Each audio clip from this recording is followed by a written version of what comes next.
পরে আমার স্বামী বিদেশ চলে গেল। বিদেশ যাওয়ার পরে গেল বিদেশ যাওয়ার পরে মাতাব্বর আমার সাথে এমনভাবে চলা শুরু করলো, মনে হচ্ছিল আমি তার ঘরের বউ।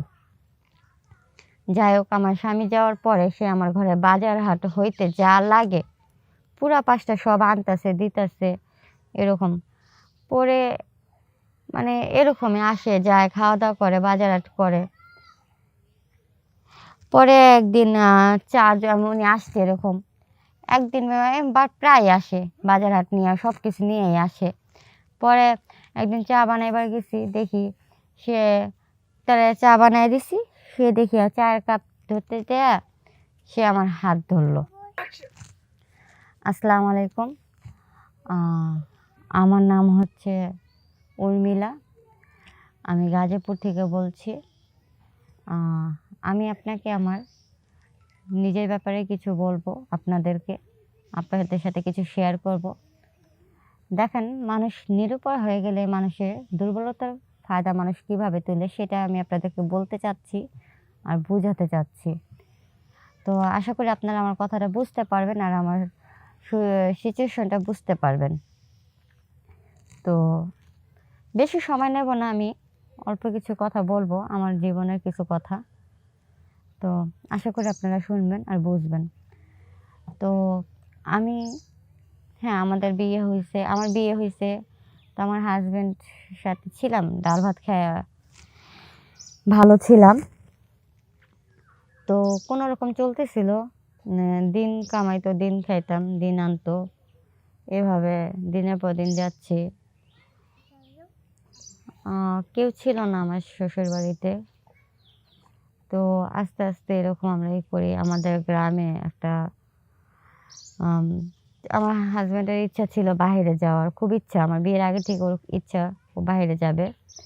তো যে কোনো কারণে যেতে পারে নাই, এখনও যেতে পারতেছে না, এখন ওর ইচ্ছা ও বাইরে যাব, বিদেশ যাব। কিন্তু আমাদের এমন এক পরিস্থিতি, আমরা যে টাকা আমার জামাই কামাই সেই টাকাতে আমাদের দিনে আনে দিনই শেষ হয়ে যায়। আমাদের খায়াটা রাখার মতো কোনো পরিস্থিতি ওরকম নাই। তো এই জন্য ওর খুব শখ ও বাইরে যাইব, কামাই করব। তো যাই হোক, আমিও টুকটাক কিছু ওর সাথে হেল্প করি সংসারে। তো এইভাবে আস্তে আস্তে তো আমাদের গ্রামের মাতাব্বর উনি আমাদের আমার শ্বশুর আমার জামাইকে খুব ভালোভাবে চেনে, আমার শ্বশুরবাড়ির মানুষদেরও সে চেনে। তো একদিন আমাদের গ্রামের মাতাব্বর আমার স্বামীকে বলতেছে, তুই না বিদেশ যাইবার চাইছিস? আমার স্বামী বললো যে হ্যাঁ। পরে বললো, ঠিক আছে, তোরে আমি পাঠাবো, যত যা লাগে, যত টাকা খরচ হয় সেটা আমি তোরে দেবো।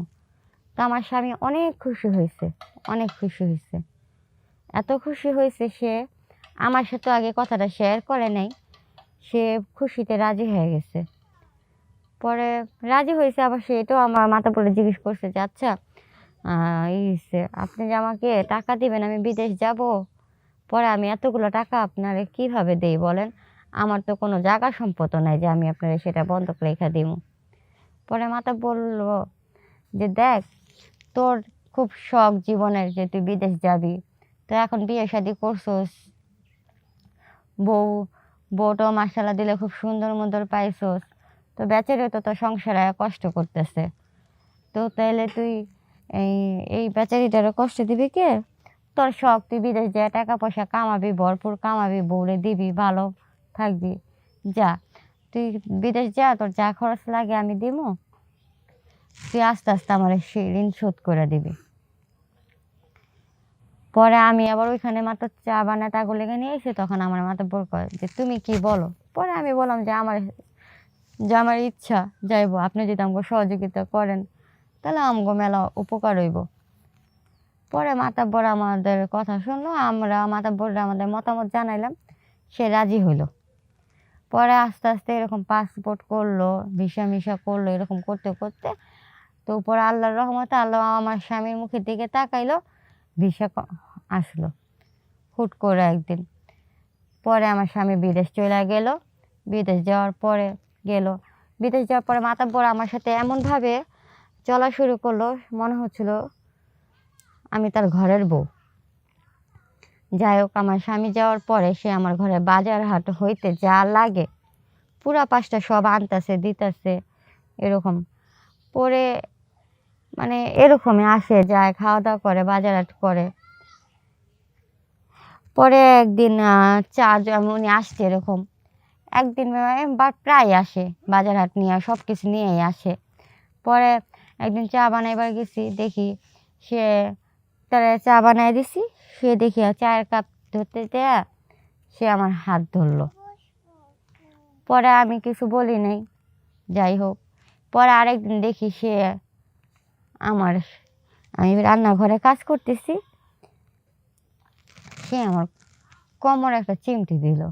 পরে আমি বললাম, মাতাব্বর আপনি এটা কি করতেছেন বলেন? কয় কে কি করছি? আমাকে দেখেন আপনি যেরকম করতেছেন মানুষ তো খারাপ কইব, গ্রামের মানুষেরা জানতে পারলে আমার খারাপ কইব, আমার এগুলো ভালো লাগে না। দেখেন আপনি আর এরকম কিছু করেন না, যদি এরকম কিছু করেন তাহলে আমাকে মাফ করে দেন, আমার পক্ষে সম্ভব না, আপনার এগুলো আমার ভালো লাগে না। তো মাতাব্বর খুব রাগ হয়ে গেল, তোর জামাই গেছে আজকা 1 বছর ধইরা, তো তোর ঘরে সংসারে বাজার আর যা লাগে সব আমি দিতেছি, তুই কি না আমার সাথে এরকম করলি? সে রাগ করে আমার সাথে বের হয়ে গেল, তা আমার ঘরে বাজার আর কিছু দেয় না। তা আমার স্বামীও 1 বছর হয়ে গেছে, হঠাৎ করে ও এখন টাকা পাঠায় না। মাতাব্বরের সাথে এই কাহিনী হওয়ার 1-1.5 মাস পরে টাকা পাঠানো বন্ধ করে দিল। কি করুম, মাতাব্বর তো এই সুযোগের ফায়দা তুললো, ওর স্বামী টাকা পাঠানো বন্ধ করে দিচ্ছে, এখন তো ও নিরুপায়। আমি নিরুপায় বিধায় মাতাব্বর আমার সুযোগ নিল।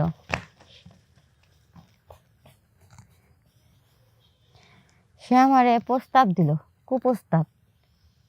আমি তার কুপ্রস্তাবে রাজি হই না।